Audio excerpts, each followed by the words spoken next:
Hey, this is a podcast. No, wait, it's a comedy podcast.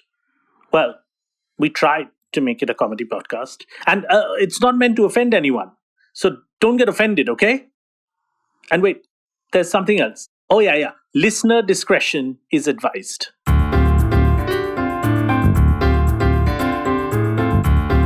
Audiomatic presents Our Last Week.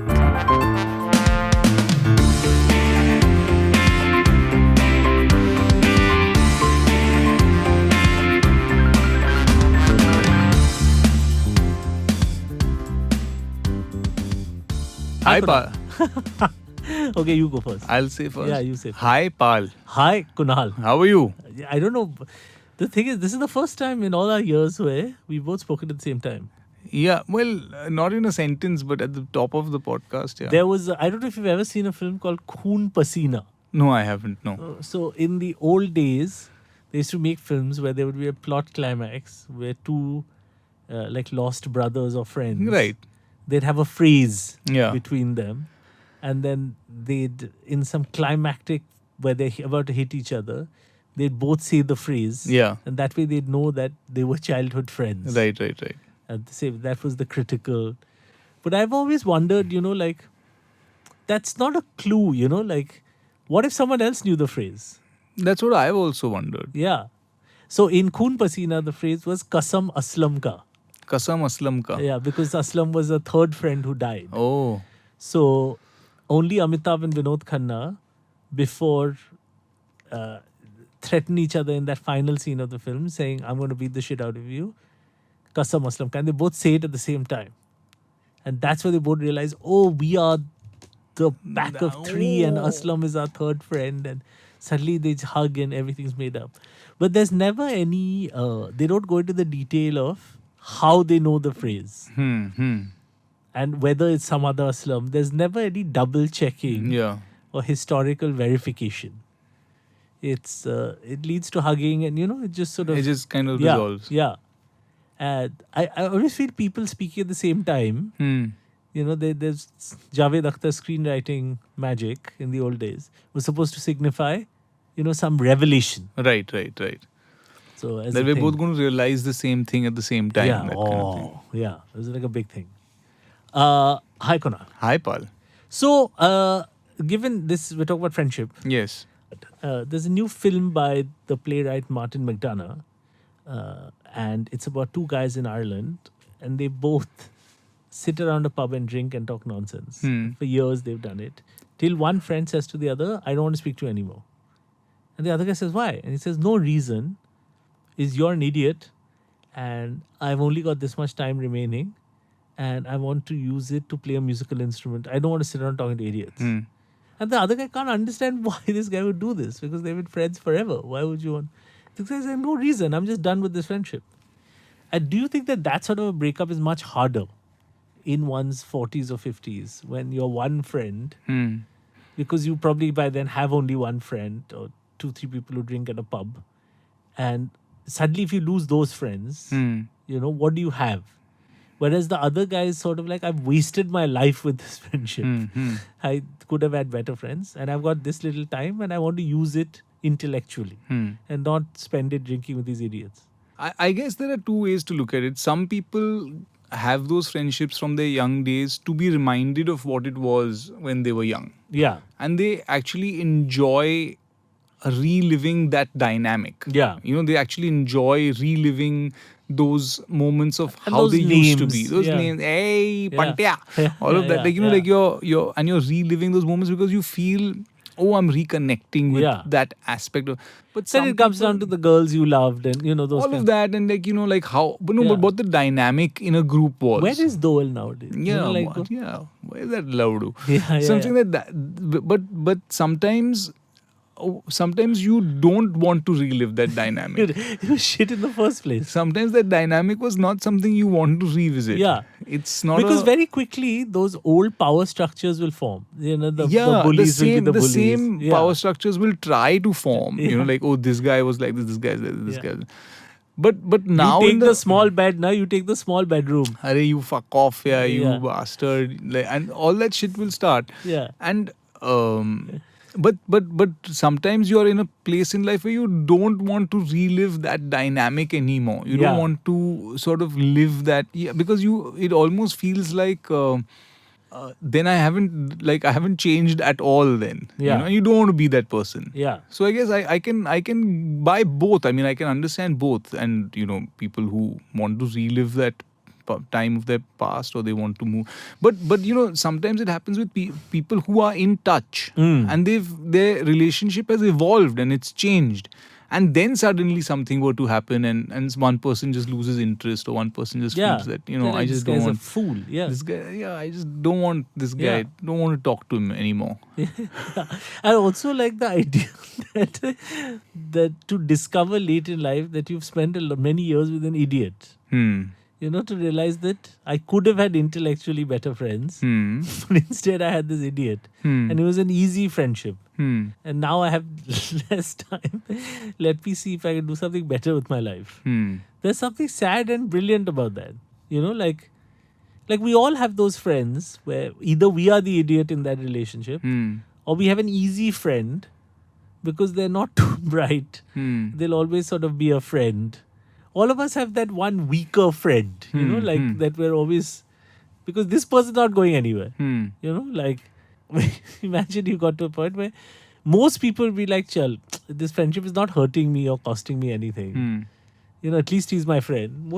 Very few people would step up to the plate and say, this guy's an idiot. I'm done. I'm done. Friends, as do, I mean, your relationship with the person you love, or who loves you, or whatever it is. But friends also change you quite a bit, no? Yeah, They change, yeah. like they change, they shape you, they mold you. Yeah.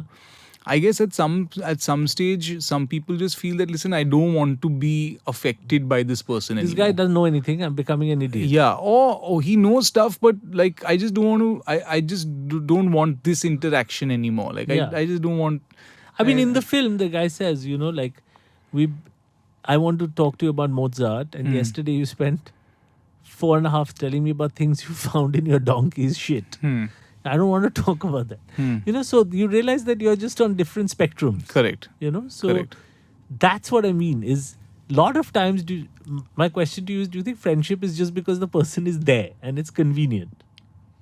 Well, yeah, but I guess you have to have some commonality, some common interests. Otherwise, what are you going to talk about? Like some level playing field. Either But it's like in India, a lot of that is school and college, or a Yeah. former workplace. right. Yeah, like it's not like, oh, I'm friends with this person because both of us are part of some secret Sherlock Holmes detective society. It's always from somewhere where you're carrying a friend. He's from work. He's Yeah. from college. He's Yeah. from school. He's from. So that basically all you're talking about, which is why you see so many friends when they go for some holiday, they play Antakshari because you realize if you really got into it, there's not much there. Yeah. So most people don't get into it in a big way. Yeah. They all like, we'll have a holiday with the families. Right. So the more people you fill, the more logistics are. There's no real conversation to Yeah. be had. But if you really got into it, you're like, shit, I got nothing. What else do we like? Yeah. What can we really talk about? Or because friendship Hmm. is a hard one because it comes with no other, it's not relative, it's not wife, it's not kids. It comes with no other burden.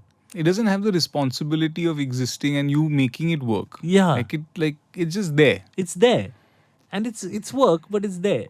But I think most of us carry friends from a specific thing. Like say you would have worked with someone on a film. But if you meet them for a drink today, all your commonalities would be That film. that film. And subsequently, what are you working on, etc.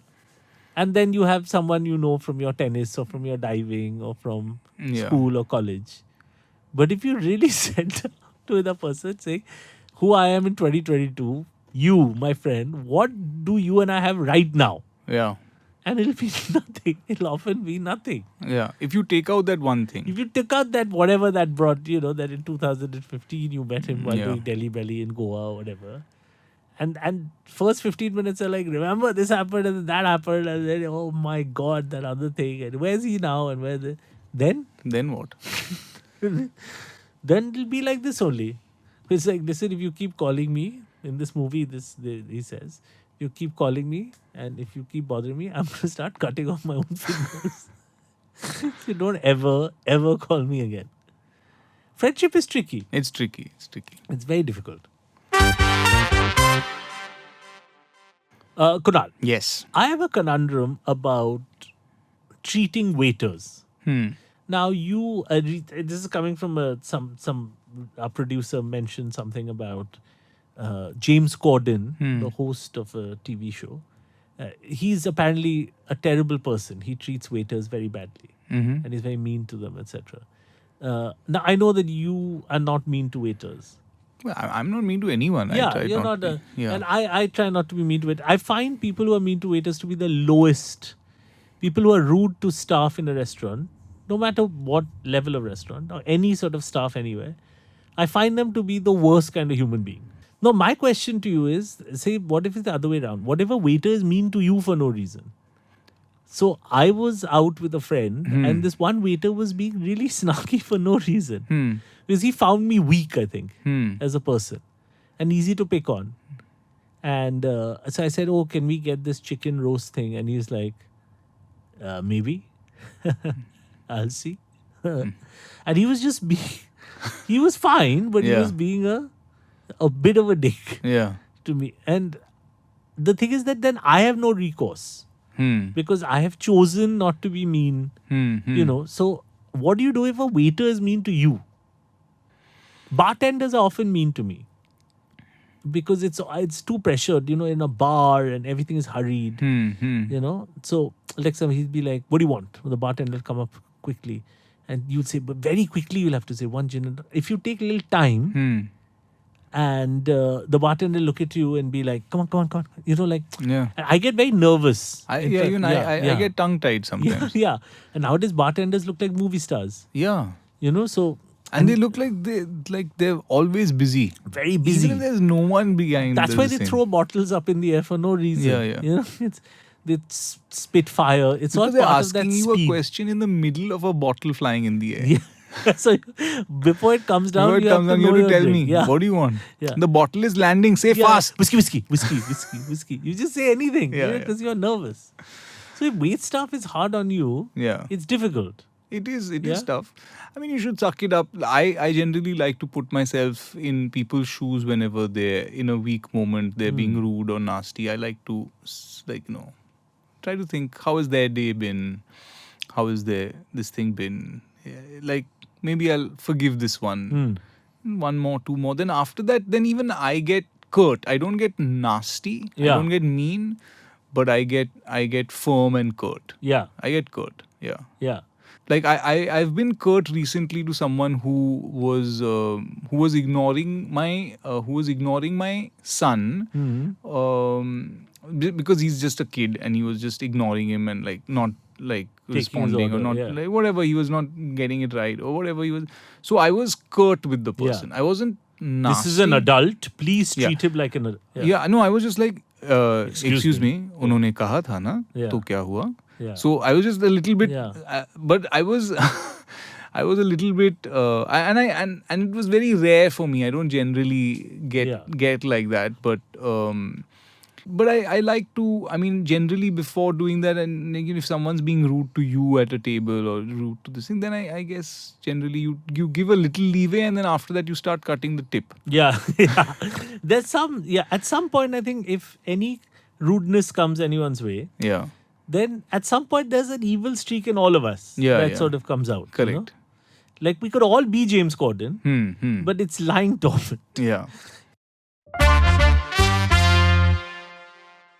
Kunal, I have a conundrum for you, which this affected me recently, just now. I was staying at an Airbnb, okay? And at the Airbnb, the guy whose apartment I was staying in has written a book, a novel. It's about traveling and cricket. There's nothing wrong with the book. It's quite good. Very sweet guy. Now, I stayed in his Airbnb flat for 4 nights.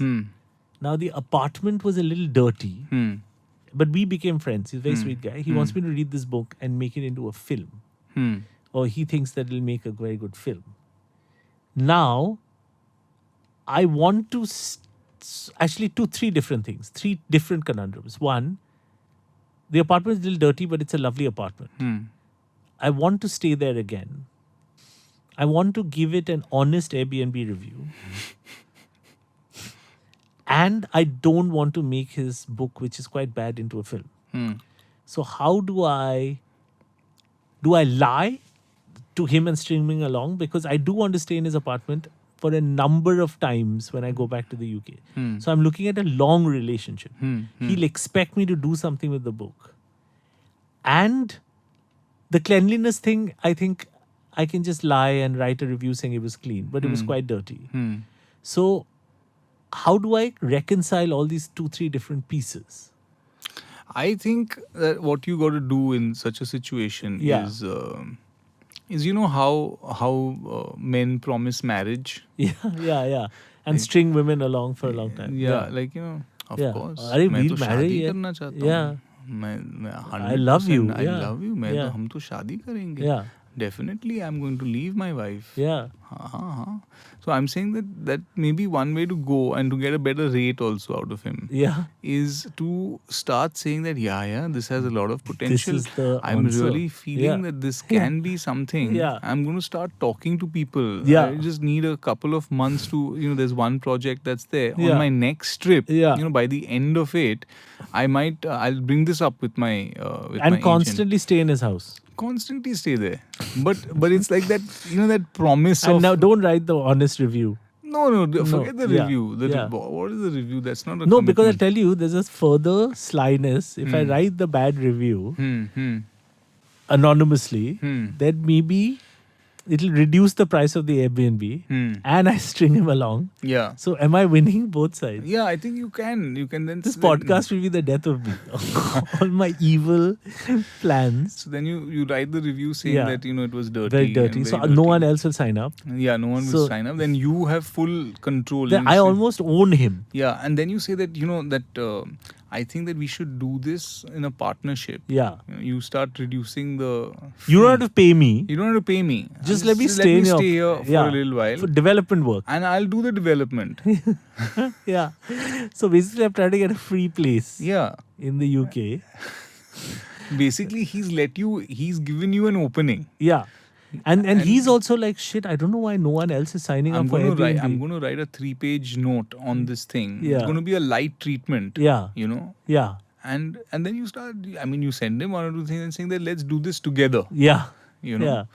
And then By the end, way, is your flat free? you're flat free. I can come and work there. Yeah, I think I should work I'll there. come there, work be there, and I'll based do there. I'll do a little, like a 4-5 page sort of treatment, and I'll Yeah. start pitching it on my next trip. Yeah. This But I needs think- to go to a big producer. Yeah. But I'll need to stay there for 2 months. Huh? Yeah, just 2 months. But I'll Is work it from busy there. on Airbnb? Oh, it's fallen. And who are these people who are giving these bad reviews? Why are they saying it's nothing like dirty? this is dirty. I stayed there. Yeah, it's I lovely. was happy. So Jack the person. Yeah. I don't know if this is worse than being terrible to waiters, I think. This is you're just slowly taking over someone's apartment. Yeah. Yeah. Normally, a podcast has commercials. Yes. So we would now like to cut to a commercial break. Yes. And we'll see you after the break. See you after the break. So this is the break. This is the break. This is the But- commercial break. This is the commercial break. Can you hear any commercials right now? This is an ad. This is an ad for, a glass of water. What if we... Are you tired of soft drinks? Are you tired of soup? Let us propose an alternative. Have a glass of water. What if, I think we should do ads for our last week in the break of our last week. Yeah. Because that's the worst kind of ad. Yeah. Once I... Two guys talking nonsense. nonsense. But the thing is that sometimes I receive ads Yeah. for a product I've already bought. Yeah. So the algorithm is sending me ads for something that I just bought. Yeah. But if I've bought it, then I don't need it again, right? The belt that he bought, that guy. He needs Send him another another belt. belt. Yeah. But I've bought it now. Yeah. And clearly, if we put an ad for Our Last Week in the middle of Our Last Week, that person is already listening to Our Last Week. Why do Are they you need an listening to ad? our last week? Yeah. Let me double your joy.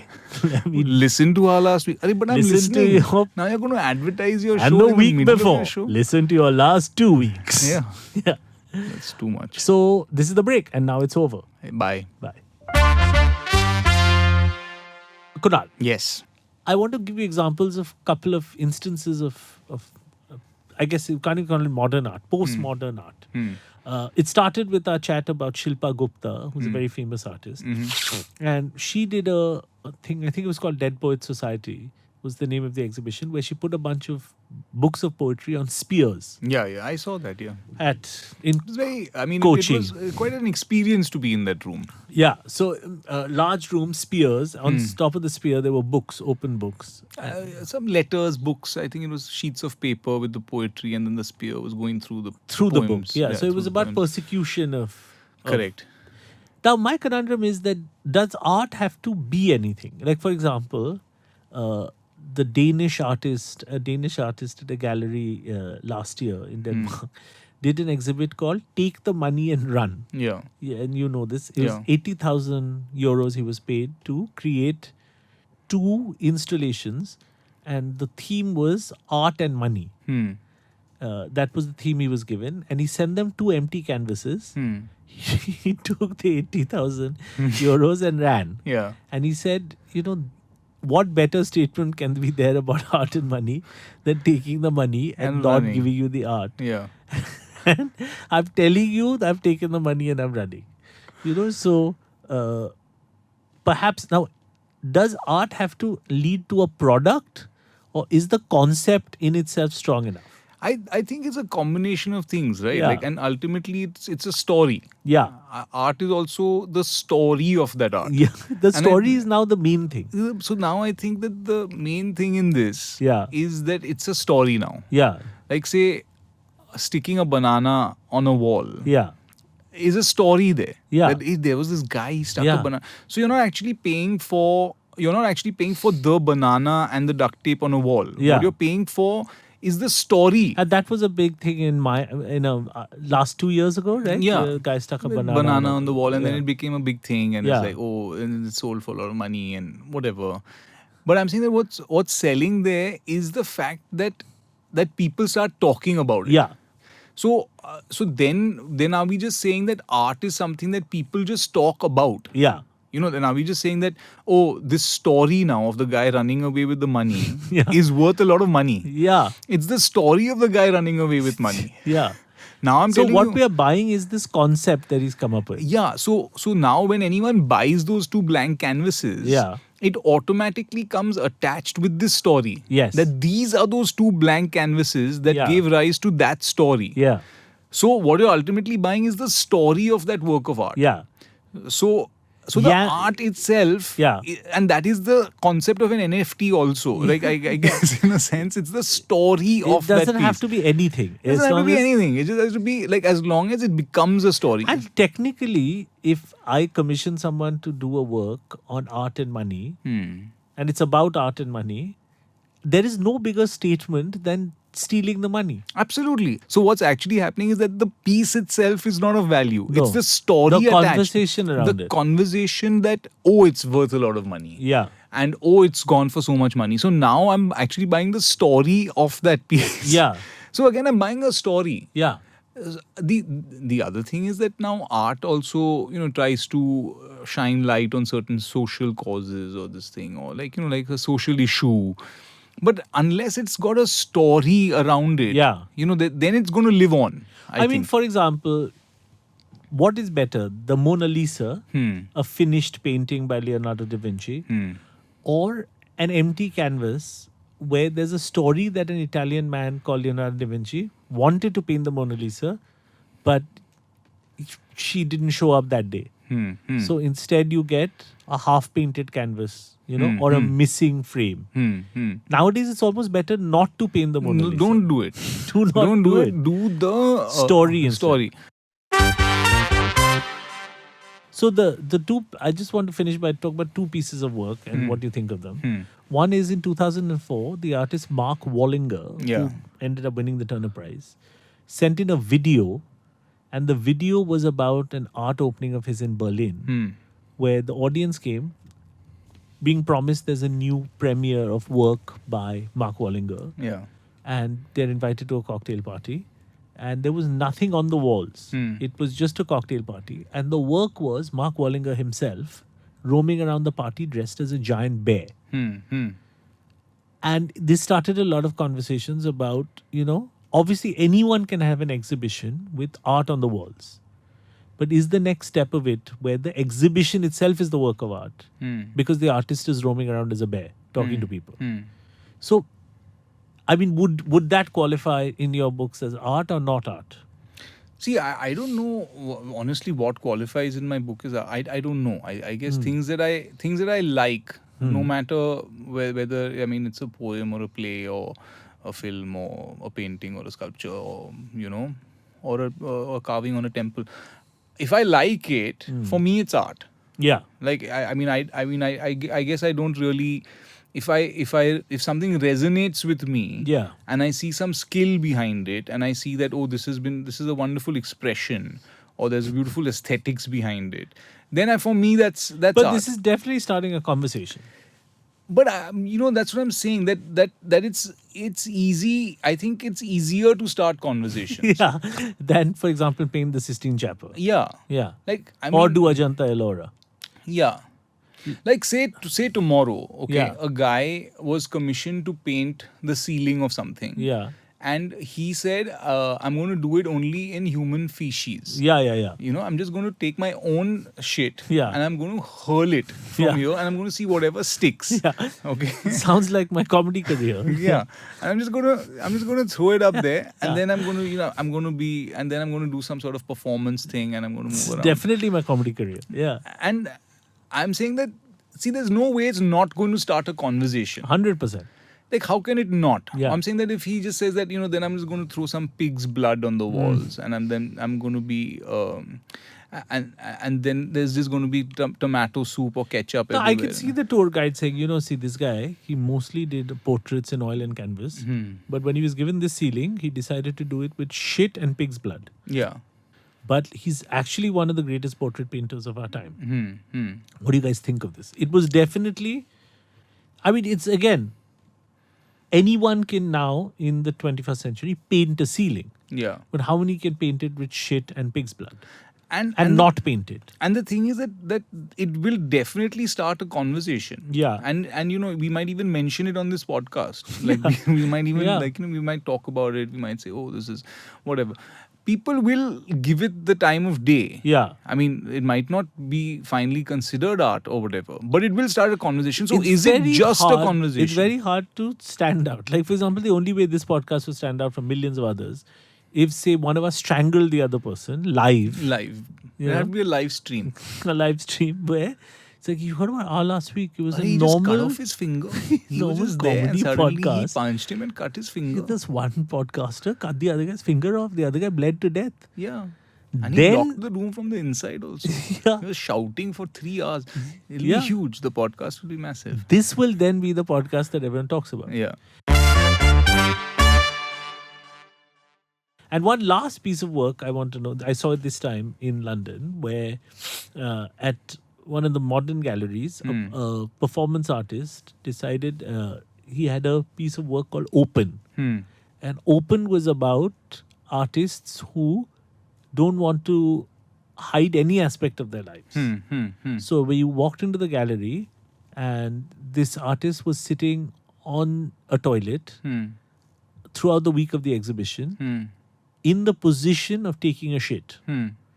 And he just sat there reading a newspaper or I think checking his iPhone. And he remained there throughout as long as the gallery was open. And the work was called Open, meaning what are we ashamed of? What do we need to hide any aspect of our life? So come watch me take a shit. So I want your view on this as a piece of work. And there was a rope around the guy, so you don't hassle him. But you just like you walk past, Van Gogh sunflowers. The next thing you see is a guy roped off taking a shit. See, and what is important in this is context. Yeah, because the gallery has toilets where you can take a shit. And also there are people taking a shit, Yeah. not in galleries but in the open. So I'm saying That's basically a art great is a point. combination A of the great thing. point. Like when you contextualize things, Yeah. and when you Like say this is not an issue, for example, in rural India. yeah, I mean it's not an issue at Bandra. I mean Yeah. like at Bandra Yeah. you can take a train and Yeah. people are shitting in the open, right? Yeah. Now if I take that person Yeah. and I highlight it, Yeah. like say it's still Bandra, Yeah. and you have this local train going past, Yeah. but suddenly while the train is going there's this beautiful white box, Yeah. okay, and there's just this one man sitting over there taking a dump, Yeah. and he's got this beautiful, it's night, and there's Yeah. just these spotlights on this white box with this guy taking a night dump over there. Yeah. Okay, now you've contextualized it. Yeah. Now it can be art. Yeah. You know what I'm saying? Like you've got this cityscape behind him. Yeah. You've given him this beautiful white cube. You've Yeah. got these beautiful lights on him. And now it's art. It you know what I'm is. saying? It But is. but the night before when he was just taking the dump normally, Yeah. then it was just a nuisance. There's a train passing and there's and a guy defecating taking- in the open, defecating and in a, the open. and a constable and when will you hit take him. that Yeah. guy out and you place him at Jahangir Art Gallery, Yeah. or you place him at the NGMA, or you place him Give at him the the right MoMA, lighting. wherever, Yeah. and you give him the right kind of so now when you that way, if I isolate anything, Yeah. like say it's a brush with hair in it, and it's about 2 or 3 people's hair in it. Yeah. Okay, now it's lying on my dressing table, Yeah. and it's got some long hair, some blonde hair, and a little red hair. Right. But now if I took that brush and I put it on a white piece in a gallery, and I said threesome, okay, and I just put it over there, and people are like, fuck, this is genius, Yeah. man. There are 3 people in a relationship using Yeah. the same brush. Yeah. Look at his thought. Look Yeah. at the idea. I'm saying, No, that it is way- brilliant. I know. Yeah. But what I'm saying is That's that at least $4-5 million. there's a million Yeah. easily. But what I'm saying is that so then is it just an idea? Yeah. Is it just contextualizing things for people? Yeah. And saying that, listen, if you isolate this item and I draw your attention to it, but then am I just drawing people's attention as an artist? Correct. I don't know then what art is, and as I said that I can only then respond to what I resonate with, and, Yeah. and then that for me it qualifies as art. Yeah. Otherwise now a guy taking a dump and all that stuff and watching his whole life. Yeah. No, and he's saying that just come walk by me. There's security guard, whatever. So you can't come and disturb me. And no one can steal the artwork You can't steal. Because then you have to take me and the toilet. and the somewhere. toilet, because then you have to take the whole installation. Yeah. And if you purchase this, say, as this installation piece, and you say put it in your house because you're a collector, then it's conceivable that that this guy would have to contractually show up every day And take a dump there and in the open. and sit on that pot from as long as you want him to, because you bought him. Yeah. And then if you have guests coming over and he hasn't come, then you'll be calling him and saying, "Arey, listen, you were supposed to be at 8:30. I hope you can come and dump for us tonight." Yeah. All And of he has that to will go sit on. there the whole time on his phone, surrounded by that rope. Have you gone to the house? They have open, huh? That Yeah. Open is that That piece. exhibition. Yeah, What is yeah, that? that whole That piece. guy comes they and bought takes a it. He shit. takes a shit over Yeah. there. I know that guy. He's an actor. His name is Kunal Rai Kapoor. I've seen him around. I've seen him in films. But now he does this. This has been our last week. This has You are Kunal Roy the Kapoor. artist Kunal Rai Kapoor. the artist Kunal Rai Kapoor. The artist formerly known as. Kunal Rai Kapoor, yeah. And I'm Anuva Pal. Yes, you are. Searching for the meaning of art. Yeah. And ask yourself, what is art and who are you? Bye. Bye.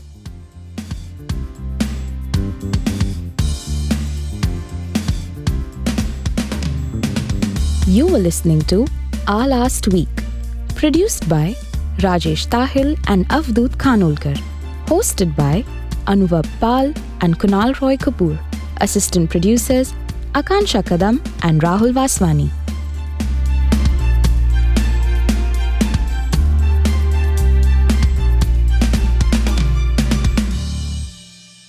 But that it's actually there at Serpentine. There's a guy taking a shit. He's really there. It's Huh? not open. Yeah, Fuck me, he's man. there from morning till night. Such a long shit. Yeah, as in no, he has to remain on the toilet. That's crazy.